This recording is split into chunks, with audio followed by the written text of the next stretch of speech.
Olá, muito bem-vindo aqui ao canal do YouTube Teor Jurídico.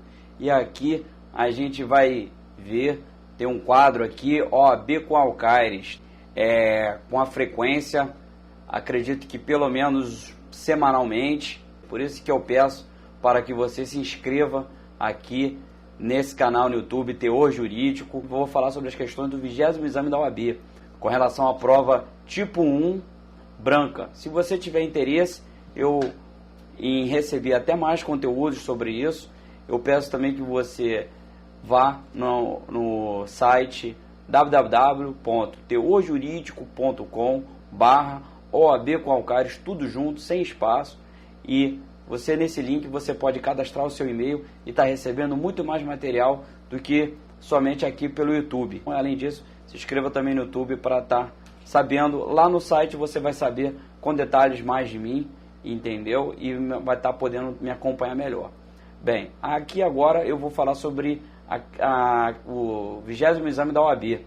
E aqui a gente vai falar sobre a questão 16. Então eu quero que você faça a prova, já tenha feito ou tentado fazer de preferência essa questão, porque assim você vai absorver melhor o conteúdo, vai aprender melhor. O enunciado dessa questão 16 diz assim: o deputado federal João da Silva, em seu primeiro mandato, propõe um projeto de lei sobre regulamentação de aplicativos de mensagens. As discussões em plenário se mostram acirradas, sendo o projeto de lei rejeitado. Inconformado, o deputado, por entender que a rejeição do projeto se deveu a fatores circunstanciais e passageiros, quer votar a tê-lo reavaliado, ainda na mesma sessão legislativa. Bom, antes de tudo é importante a gente ver que os enunciados da OAB, da prova da OAB, tendem a ser muito grandes e às vezes até cansativo. Mas o que é interessante saber aqui, entendeu? Que era um projeto de lei, entendeu? E que ele foi rejeitado e que ele vai tentar de novo. Não precisa se ater por regulamentação de aplicativos, isso pouco importa. Esse conteúdo pouco importa. O interessante é saber. Agora, antes de tudo, é preciso diferenciar também o processo legislativo para a proposta de emenda constitucional do processo legislativo comum federal. O processo legislativo que a gente vai abordar para a prova da OAB é o federal, não é o estadual, porque a prova é nacional, é um exame unificado, então não tem sentido, não tem porquê, nem a OAB vai cobrar um processo legislativo no âmbito estadual. Então, como o nosso processo legislativo federal comum ele é bicameral, agora eu vou falar para vocês também esses detalhes. O que é importante saber aí? Aí, por exemplo, pode gerar uma confusão. E é isso que essa questão, na verdade, ela quer dizer. Por quê? Porque quando é uma proposta de emenda à Constituição, diz uma coisa, e quando é processo legislativo comum federal, diz outra coisa, no que tange à rejeição. E aqui é o que aconteceu. Ele diz que o projeto de lei ele foi rejeitado. Se diz projeto de lei, ele está dizendo aí o quê? É o processo legislativo comum federal. Se fosse com relação à emenda, aí o termo não seria projeto de lei, e sim proposta de emenda constitucional, as famosas PECs. E aí, por exemplo, é importante saber o seguinte: no que tange a proposta de emenda à Constituição, eu vou te dar um dado que é importante saber com relação a isso, que está no artigo 60, salvo engano, parágrafo 5º. Deixa eu dar uma olhada aqui no meu celular. Olha só. Quando é proposta de emenda à Constituição, o artigo 60, parágrafo 5º da Constituição diz o seguinte: a matéria constante de proposta de emenda rejeitada ou havida por prejudicada não pode ser objeto de nova proposta na mesma sessão legislativa. Ou seja, se for rejeitado, não adianta. Só vai poder entrar na próxima sessão legislativa. E aí você tem que ter um cuidado também, porque costuma ser pegadinha de prova da OAB, essa confusão que às vezes o candidato faz entre sessão legislativa e legislatura. A sessão legislativa é o período anual, ou seja, durante o ano, por exemplo, de 2016, que começa em fevereiro e vai até dezembro e dá uma pausa no intervalo em julho. Então, isso é uma sessão legislativa. Já a legislatura, ela corresponde ao mandato de um deputado federal, que corresponde então a 4 anos. Então, dentro de uma legislatura, que são 4 anos, nós temos 4 sessões legislativas. E aí, o que costuma fazer a prova da OAB? Não é o caso aqui, mas em algumas questões. Ela costuma trocar, tá? Onde diz sessão legislativa, ela bota legislatura. Então é importante saber o seguinte, por exemplo, uma pergunta: é possível que uma proposta de emenda tenha sido rejeitada e seja depois proposta novamente em uma mesma legislatura? Sim, é possível, desde que sejam em sessões legislativas distintas, tá bom? O que não pode é que ocorra na mesma sessão legislativa. Então ela poderá ser reapresentada, essa proposta de emenda à Constituição, desde que seja em sessões distintas, legislativas distintas. Com relação ao processo legislativo federal, é diferente.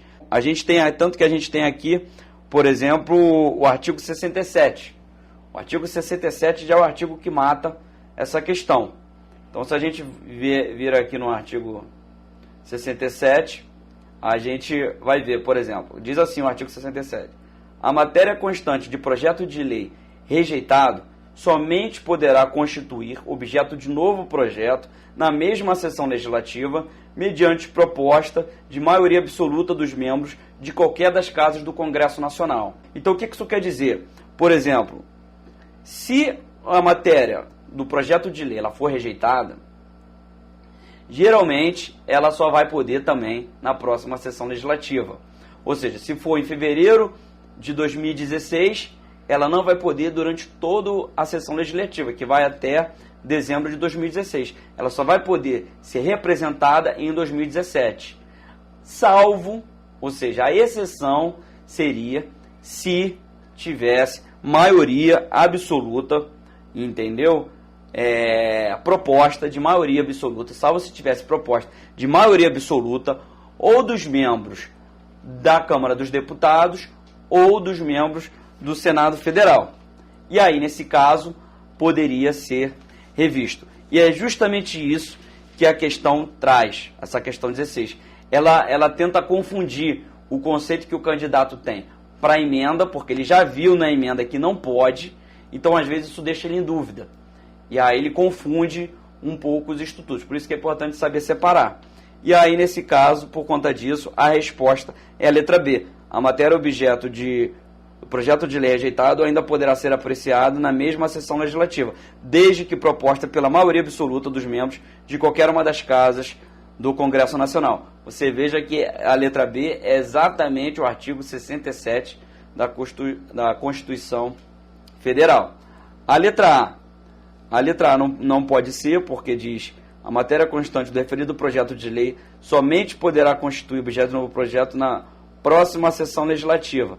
Não é somente na próxima, entendeu? Via de regra até é na próxima. Mas se tiver proposta de maioria absoluta de qualquer uma das casas, pode. Então não pode ser letra A. A letra C diz que a matéria objeto de lei rejeitado somente poderá ser apreciada na mesma sessão legislativa se tratar de direito, que aumente o grau de dignidade e proteção da pessoa humana. Olha, a Constituição não diz nada disso. Então essa parte, grau de dignidade e proteção da pessoa humana, está errado.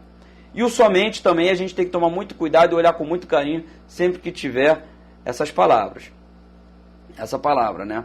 A letra D diz: a matéria discutida em projeto de lei rejeitado pelo Congresso Nacional não pode ser apreciada na mesma sessão legislativa, exceto se o Presidente da República, alegando interesse nacional, assim determinar. Não diz essa questão, tá? De processo rejeitado, tiver interesse nacional, o Presidente da República pode determinar, não diz. Só diz maioria absoluta de qualquer um dos membros, que aí realmente é a questão da letra B, tá bom? É importante dar uma olhada a nível de teorias, como o objetivo também é não tomar muito tempo, mas bater com o conceito e dar algumas teorias. É importante a gente ressaltar, é importante o candidato saber exatamente o processo legislativo, dominar essa questão no que tange a teoria do processo legislativo, tanto das PECs quanto do processo legislativo comum federal, tá bom? Por exemplo, a iniciativa de proposta de emenda à Constituição só pode ser realizada pelo presidente da República, 1/3 dos deputados federais, 1/3 dos senadores federais e mais da metade das assembleias legislativas, manifestando-se cada uma delas pela maioria relativa dos seus membros, tá bom? É maioria relativa dos seus membros, isso é importante também. Esse é um rol taxativo. O que significa rol taxativo? Que não cabe mais nenhum além desses que eu citei aqui para vocês. Outro detalhe também que é interessante dizer também é que nas emendas à Constituição, o artigo, deixa eu ver aqui, acho que salvo engano, o artigo 60, parágrafo 3º. Vamos lá, o artigo 60, parágrafo 3º. Está tudo no artigo 60, no que tange ao processo legislativo das emendas à Constituição. É um artigo relevantíssimo, tem que dar uma olhada lá e se debruçar e não esquecer nenhum detalhe, porque certamente vai cair alguma coisa sobre isso na prova. Ele diz o seguinte: a emenda à Constituição será promulgada pelas mesas da Câmara dos Deputados e do Senado Federal, com respectivo número de ordem. O que quer dizer isso? Esse artigo do 60, parágrafo 3º, através da sua leitura, a gente pode interpretar que não há sanção ou veto do presidente da República no processo de elaboração das emendas. É isso que está dizendo aqui. A promulgação ela não é feita pelo presidente quando é uma emenda à Constituição. Ela é promulgada pela mesa da Câmara dos Deputados e do Senado Federal.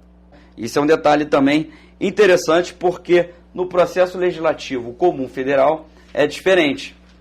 E já no processo legislativo comum federal, a iniciativa ela pode ser extraparlamentar, ou seja, não é realizada nem por deputado federal nem por senador, como no caso, por exemplo, em que a iniciativa é do presidente.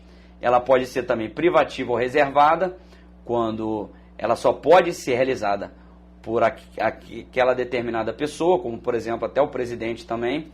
Existem o artigo 61, parágrafo 1º, por exemplo, ele diz isso. A gente pode dar uma olhada nele também. Agora, artigo 61, parágrafo 1º, ele diz: são de iniciativa privativa do presidente da República as leis que... Então, aí, nesse caso, por exemplo, inciso 1, fixem ou modifiquem os efetivos das Forças Armadas.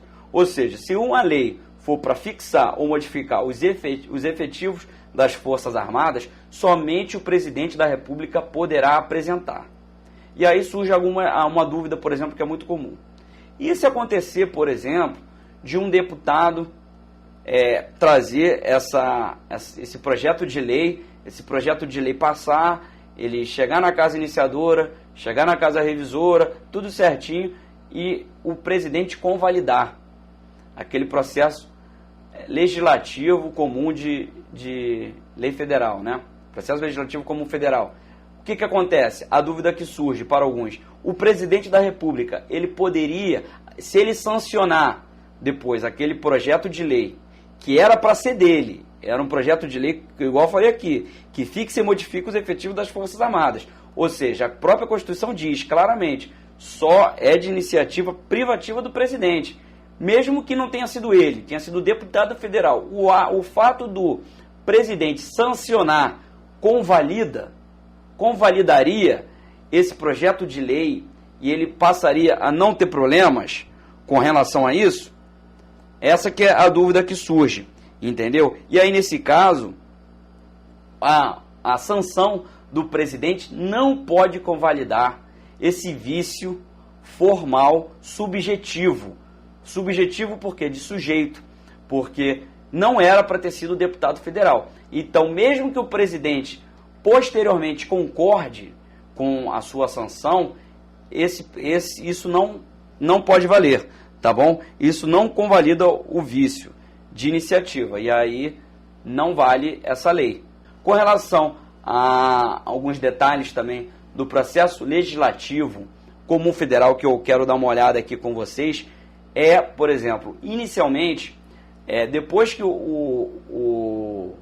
durante o processo legislativo, é importante saber que nós temos duas casas, tá bom? Uma casa iniciadora e uma casa revisora.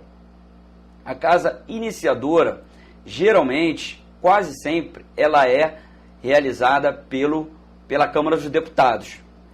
E por que pela Câmara dos Deputados? Bem, porque a Câmara dos Deputados, ela representa o povo, né? E o Senado representa os estados e o Distrito Federal. Então, pelo fato da Câmara dos Deputados representar o povo, ela tem uma importância maior, né? E aí, por isso, que geralmente é ela que inicia o processo, que ela é a casa iniciadora do processo legislativo. Quando ela não vai ser? Ela só não vai ser a casa iniciadora quando a proposta, o projeto de lei, ele for apresentado por um senador. E aí, obrigatoriamente, a casa iniciadora vai ser o Senado. Por que é importante saber essa diferença? Bem, vamos por partes. A casa iniciadora, quando ela recebe o projeto de lei, ela tem 3 opções que ela pode fazer. Ela pode rejeitar o projeto de lei, e aí vai acontecer no caso dessa questão. Aí depois, se ela for rejeitada, o projeto de lei só vai poder continuar se ele for apresentado pela maioria absoluta de uma das casas, seja o Senado Federal ou a Câmara dos Deputados, para voltar de novo o projeto de lei. Então, mas se não acontecer isso, ele é rejeitado e acabou. Fora a rejeição, a casa iniciadora também pode aprovar sem alterações, tá? O projeto de lei, ou aprovar com alterações. Se ela aprovar sem alterações ou com alterações, nessas duas possibilidades, ela envia para a casa revisora. E aí a casa revisora, novamente, pode tomar as mesmas 3 opções, que é rejeitar o projeto de lei, aprovar sem alterações e aprovar com alterações. Quando a casa revisora aprova, ela aprova sem alterações, ela já remete para o presidente da República, que aí ele vai ter que sancionar ou vetar em 15 dias úteis. E aí, como ela aprovou sem alterações, não faz sentido a casa iniciadora dar uma olhada de novo. Agora, se a aprovação ela for com alterações redacionais, ou seja, apenas questões ali de palavras que não mude a intenção da casa iniciadora, também ela vai ser remetida direto para o presidente, que vai fazer ou a sanção ou o veto. E aí não tem sentido também da casa iniciadora. Agora, se a alteração da casa revisora for substancial, ou seja, mudou algumas coisas, mudou o sentido, acrescentou outras questões, ou seja, uma alteração substancial, ela obrigatoriamente não poderá ir para o presidente. Então vai voltar para a casa iniciadora. E aí quando volta para a casa iniciadora, o que acontece? Ela só vai poder deliberar no que tange as alterações. Então ela não vai poder se manifestar por antes, até porque não faz nenhum sentido. Ela mesma já havia aprovado, né? Então ela vai se manifestar apenas sobre as alterações. Aí o que acontece? Ela pode tanto rejeitar as alterações do Senado, ou como pode aceitar. E nas duas hipóteses, ela vai mandar de novo para o presidente, e aí o presidente vai sancionar ou vetar em 15 dias úteis. Esses são os detalhes. Já na proposta de emenda à Constituição, é importante dar uma olhada ali no artigo 60, porque não é assim, tá?